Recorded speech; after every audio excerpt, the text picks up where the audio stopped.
to Good Follow, presented by DraftKings. I am the kid Juju Gotti, joined as always by my sister Trysta Krick, fresh from Cannes. Bam, bam, bam. She got that can tan on her too. I see it, sis. How was it? Tell me every damn thing you can. It was everything, Juju. We don't have a lot of time, but it was phenomenal. Yeah. Yachts and beaches and San Tropez and glistening skin and good food, good times, good people. Lots to be said, lots to be done. So yeah, it was a time. All your favorite people's favorite people were there. Man, it was so good seeing my sister in that light, because when you overseas and you see them pebbles and them cobblestone streets, it just has a certain glow about it. And to see my dog on the cobblestones like this, like, what's happening? Yes, sir. Straight from Portland. Man, but let's get right into it, because while you was gone, a lot of smoke been happening in this W, man. Beginning.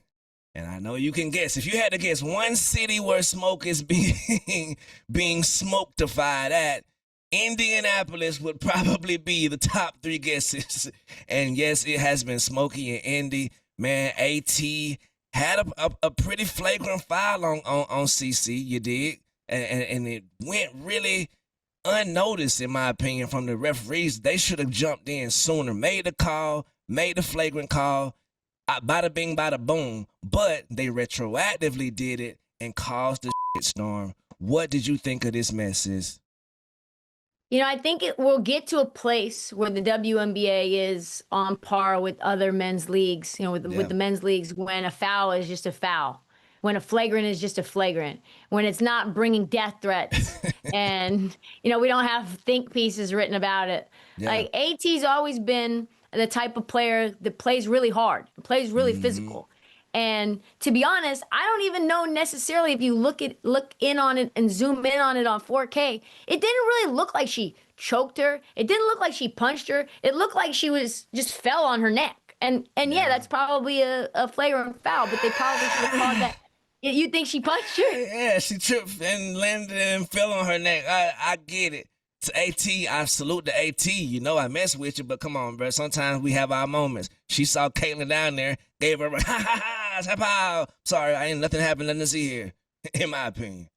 Yeah, I mean, ultimately, that's just the sports, right? Yeah. And I think when it comes to women and how the outside views how women should be treated, they don't treat them like athletes. They treat them like fragile beings. And so anytime there's physicality, it turns into, we need to protect this person, or this person's like a villain or whatever. Yeah. And then the fan base comes in and does wild shit. So, like, to me, it just shows you that the WNBA has a long way to go. The fans of Caitlin Clark, man, that are the good fans, I salute you, man. I have no problem with you at all. You love basketball. You've been rooting for Indiana your whole life. But these new fans, these new age people who are using Caitlin to get their hate off, you feel me, online, shame on y'all, bro, because y'all the ones who be doing all of this. Go death threats to AT. Come on now. You already know. I thought we were supposed to be supporting it. Crazy. It's the same way back to what we were talking about, Izzy and Angel beef. Like, bro, I thought it was us over here, not whenever we offend one of our favorite players. This is what she had to say, sis. Can you read that? Yeah, people are sending racial slurs. The league has to do better. We still have yet to hear anything from Cathy Engelbert. No surprise. That's unfortunate when our lives are being threatened. And then, though, what's crazy is now, like, Cathy's like, I did reach out to her. I got the receipts. Yeah. And it's just sticky, icky over here when it comes down to how the league is treating AT and how AT is talking about Cathy. Really, the whole thing with Cathy is kind of like, ugh. Exactly, bruh. They booed her ass straight up and down to damn New York again, too. But did you see what Stephanie White had to say? Because she was right to be upset initially seeing this to go uncalled. And sis been I get so frustrated thinking about what the fans is responding to her. But she ain't got nothing but positive things to say about every player and trying to keep the peace between them and the refs. But the fans attacked her as well, saying that, oh, of course this and of course that, doxing her and her relationship now. Like, bro, what is going on, W? Like, I liked it when the W was kind of a little bit more exclusive damn near, Because now that we on the big screen, we dealing with all this chaos that I don't even think is acceptable, bruh. Well, now folks are making $500K to start instead of 40K. Yeah. So, I mean, this is a part of what comes with that growth. But like, again, we gotta be better. Like, we cannot be sensationalizing everything that happens in every moment when it comes down to Caitlin. Otherwise, you get clowns like Emmanuel Acho talking about Caitlin Clark is better with the WNBA is better without Caitlin Clark in the league, which is just bananas. Exactly, man. And did you see what Chene had to say? Chene No. You did? Let me see. To me, overall, officiating has been a universal issue this year. And that's not the goal of any league, but this is the reality. There's been a lack of consistency, and this creates a problem in magnifier matchups. And this is a magnifier matchup when you look back at it. Alyssa Thomas, Caitlin Clark, both dominant players, but Alyssa plays on the edge. I know her. And Caitlin sometimes embellishes at times in certain instances. And so when you have a scrum, like you said, there needs to be a vigilance, but also this created a position where the league is now forced to be reactive. And instead of having a control of not just calling fouls, now the league is reacting and doing something that it rarely does on a non-call and instituting a suspension. And to me, that was unique. In that situation, if you're watching it in real time, both players who are known to make their issues known got up and kept going. That's why I have a problem, because if you're looking at the reaction even to this day, it breaks my heart, because players, even in Alyssa Thomas's caliber, whether you think she did it intentionally or not, she's dealing with a heightened level of vitriol right now based off of what this situation created, and that doesn't sit well with me. If the league could really handle this better in real time and figuring out how we want more points, we want more fouls, but how do we keep an eye on these specific matchups so we can avoid the narratives getting out of our control? I hope that happens moving forward in the future. Look, I agree with sis, though. It can be cleaned up on the front end, man. These referees have been goofy and goofier. What's the Goofy movie with his son in it? That's the referee. Like, bruh, inconsistency up and down. I'm now training to be a referee my damn self so I can clean some of this stuff up, man. All right, we're going to be back after these messages.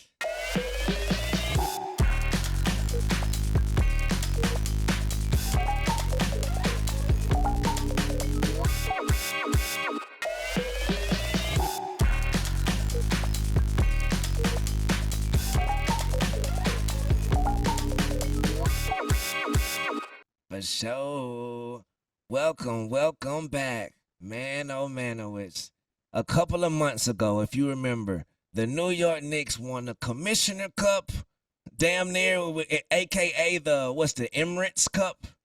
Yep. Went on to win the finals. Breaking news, the New York Liberty has won the Commissioner Cup.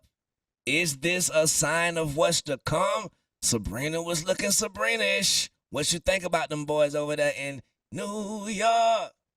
Listen, when I hear people want to sully the names of big-time stars in this WNBA, I think back to how all last year, Juju, we were saying, oh, man, the Aces look cooked. Oh, man, Chelsea Gray don't look good. Oh, man, what's wrong with Jewel Lloyd? Oh, man, it's just Asia out there. And then they rattled off 19 games in a row that won the damn title. So if people want to besmirch Breanna Stewart, y'all can take that. Y'all can hold that. I don't care what her three-point percentage is right now. What I know is she's a DAWG when it comes to winning time. Same thing with Sabrina Ionescu. Sabrina Ionescu hasn't had good playoffs in the past. When they won the title, she didn't have a good playoffs against the Minnesota Lynx. I don't care. She still hit that big shot, Juju, against the Lynx, and she still hit that shot in the Commissioner's Cup. So listen, you don't want to see the Liberty at full strength, because they will look absolutely nasty. Ooh, no pun intended. T clapping, whatever I gotta do, clock that. Drop the mic, damn it. But speaking of being back, over in the West Side, a lady by the name of MV Phee has been spotted in the practice facility. Woo! What do you think about that? They're a problem. The Minnesota Lynx right now already without Dorka, without Phee, are a problem. Now they're game time decisions every damn game. People should be scared. I don't know what the acclimation period is going to look like to have Phee back, to have Dorka back, and what that's going to do to the rotations. But this team looks so good They look so dangerous that I feel like adding those two back just makes them even more of a problem. What you think? Exactly, bro. Because Tasha Howard, it's like you get her some help now. She been eating gobbles, Scooby snacks left and right by her damn self. You put Phee on that side. You put Big Dork on that side to help get some of them tip backs. Man, I don't see how this is going to be anything other than doom for the rest of the season, because our best friend, my point guard of the millennium, Olivia Miles, oh my God, you giving her 2 more targets? Not only 2 targets, 2 Connecticut targets went through the Geno system. Come on, man. Nowhere to go, nowhere to be when the he's is supposed to be. Come on, bruh. I don't see nothing but rocket ships. I'm picking them for the finals this year, damn near. Same, Juju. This is a finals team. It's just up to either the Las Vegas Aces or the New York Liberty to get it together. Yeah, get it together. I'm talking about all the way, if you can. More than likely, though, I got to give you some props, because before we get up out of here, I'm going to keep it real with you. We had a segment where we said, Ariel Atkins, did she deserve to get locked up? And I said some things that may have not been right, and you said a lot of things that may have been 100% true. I'm going to keep it there. But we going to check up out of here, man. That's going to do it for another week of Good Follow, man. Make sure you subscribe to all of Good Follow's YouTube pages and all of his socials at Good Follow Show, man.